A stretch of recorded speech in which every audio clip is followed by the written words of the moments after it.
ஹே guys, ஒரு viral cheese cake recipe try பண்ணலாமா? Instagram open பண்ணாலே சீஸ் கேக்காக தான் வந்துட்டு இருந்துச்சு. சரி, நம்மளும் இது மாதிரி ட்ரை பண்ணலாம் அப்படின்ட்டு கடைக்கு போய் இந்த க்ரீக் யோகர்ட்டும் அப்புறம் பிஸ்காஃப் பிஸ்கெட்ஸ் தான் யூஸ் பண்ணாங்க. பட் இங்கே வந்து அது கிடைக்கல, அதனால நைஸ் டைம் எடுத்துக்கிட்டேன்.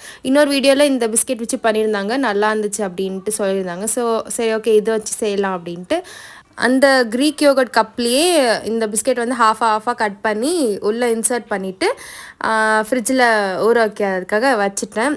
நான் வந்து எல்லோரும் வீடியோ பார்த்து சொன்னது வந்து சூப்பராக இருந்துச்சு, அவ்வளோ நல்லா இருக்குது அப்படின்ட்டுலாம் சொல்லியிருந்தாங்க. இல்லை என் மெத்தட் தப்பான்னு தெரியல, இல்லை நான் கரெக்டாக பண்ணியிருக்கேனா இல்லைன்னு கூட கமெண்ட்ஸில் சொல்லுங்கள். எனக்கு வந்து சுத்தமாக பிடிக்கல.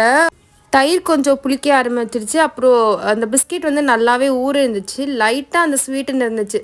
நான் இதுக்கு 2 out of 10 தான் தருவேன். எனக்கு பிடிக்கவே இல்லை. நல்ல ஒரு ரெசிபியோட உங்ககிட்ட வரேன். Until then, by guys.